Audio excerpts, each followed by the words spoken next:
नवरात्रि के उत्सव में खलल डालने वालों के खिलाफ हिंदू संगठनों ने कुछ तैयारियां की हैं।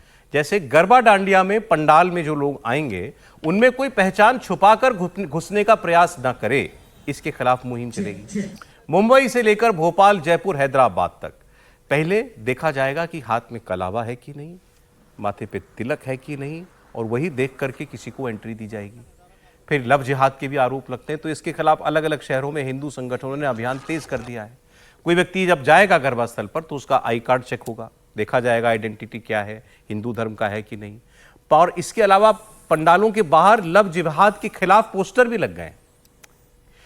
गरबा खेलने पहुंच रहे लोगों के लिए तिलक, कलावा, आई कार्ड चेक करना अनिवार्य है। महाराष्ट्र और गुजरात में कई जगहों पर तो भगवान विष्णु के वराह अवतार की मूर्तियां तक लगाई गई हैं और यह कहा गया है कि जो अंदर जाए पहले भगवान विष्णु के वराह अवतार के सामने नमन करे, उनको प्रणाम करे और उसके बाद ही उसको एंट्री मिलेगी। इतना ही नहीं, कई जगहों पर तो गौमूत्र का छिड़काव किया जा रहा है।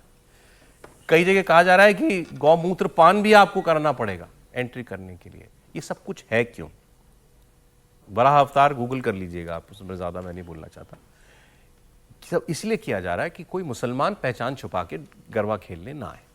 अच्छा, ऐसे वाकिफ हुए हैं, लेकिन इस बार ये मामला अलग लेवल तक ले जाया गया है। गौमूत्र का छिड़काव, वराह अवतार की प्रतिमा, कलावा चेक होगा तो तिलक लगा है कि नहीं, ये सब। तो इस पर देखिए, हमारे रिपोर्टर ने एक जगह से एक रिपोर्ट भेजी है, कैसी तैयारी हो रही है गरबे की।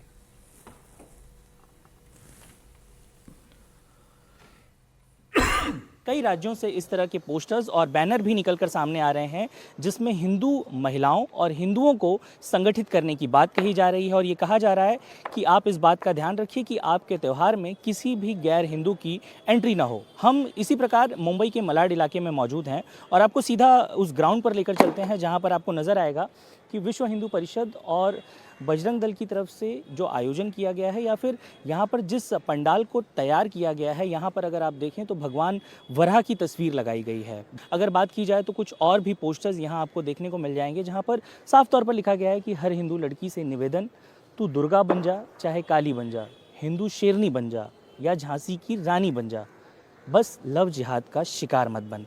तो इस तरह के जो पोस्टर्स हैं ये कई जगहों पर, ख़ास तौर पर अगर बात की जाए भोपाल की, राजस्थान की और कई ऐसे स्टेट्स की जो लगातार ये मांग कर रहे हैं, गुजरात में कई ऐसे पोस्टर्स देखने को मिले।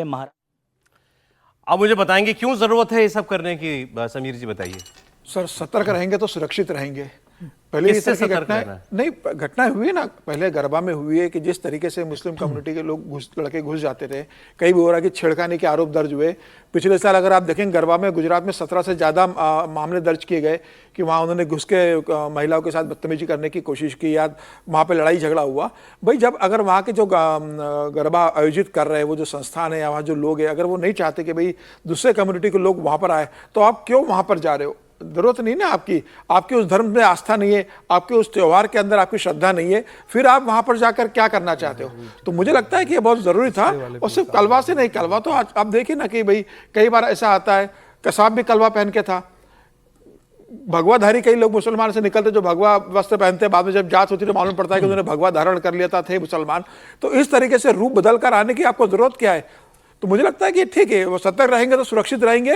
कम्युनिटी अगर नहीं चाहती वहाँ के आयोजक कि कोई वहाँ पर मुस्लिम कम्युनिटी के लोग आए, तो आप खुद मत जाइए ना उसके अंदर। जिस धर्म में आपकी आस्था नहीं है, जिस संस्कृति में आपका भरोसा नहीं है, जिससे आप दूरी रखते हो, तो आप उस कार्यक्रम से भी दूरी रखिए। वो तो ठीक बात मैं समझ गया, धार्मिक आयोजन है भाई, तो वहां पर धर्म को मानने वाला ही आदमी जाना चाहिए, वो अलग बात है। लेकिन अब इसको गौमूत्र और वराह अवतार तक ले जाना, ये आप सुनिश्चित करें कि भाई इस काम में तो कोई दूसरे धर्म का व्यक्ति जो है वो इसको बर्दाश्त नहीं करेगा, इन दोनों ही बातों को। तो ये काम वहां पर सुनिश्चित कराओ। त्रिपाठी जी, देखिए, पहली बात तो अगर कोई देवी दुर्गा की पूजा कर रहा है, नवरात्रि से किसी को दिक्कत नहीं है तो बिल्कुल शामिल हो सकता है। लेकिन अब ये मैं आपसे बात कर रहा था और अभी मैं कुछ दिन पहले की खबर है नैनीताल की। एक मुस्लिम सहेली ने पहनाया बुर्का, दूसरी के घर में नाबालिग से दुष्कर्म। 14 साल की बच्ची, उसकी मुस्लिम दोस्त थी, वो उसको लेकर गई और वो तो सीसीटीवी में दिख गया कि उसको बुर्का, अपनी स्कूटी से बुर्का निकाला, पहनाया और उसको लेके चली गई। माँ बाप खोजते रह गए। अब केरल स्टोरी पता नहीं आप लोगों ने देखी या नहीं देखी, क्योंकि उसको भी तो एक वर्ग है हमारे यहाँ जो उसको भी कह देगा कि ये तो भाई प्रोपेगेंडा स्टोरी है। लेकिन ये संकट है भाई, हिंदू समाज कब तक मतलब अपने उत्साह में भी वो डरा रहे, अपने उत्सव में भी वो डरा रहे।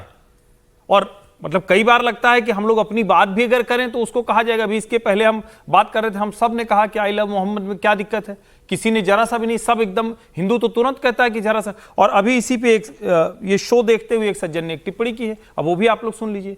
उन्होंने कहा कोई दिक्कत नहीं है, लेकिन मान लीजिए गलती से कहीं कोई आई लव मोहम्मद वाला बैनर फट गया, पोस्टर फट गया, उसके बाद क्या होगा? फिर कौन सर तन से जुदा झेलेगा? कहां कौन बचाने की स्थिति में रहेगा? तो आप हम लोग की मुश्किल है कि हम लोग सारी चीजें उन पैरामीटर्स पर करते हैं जो एक कहते हैं ना कि धर्म भीरू हिंदू या धर्म प्राण हिंदू, जो भी आप मान लीजिए, कोई डरपोक कह दे कि धर्म मान के डरे रहते हैं या धर्म को ही जीवन मानते हैं, आप उस पैरामीटर पर बात करते हैं। लेकिन दुनिया के पैरामीटर दूसरे हैं।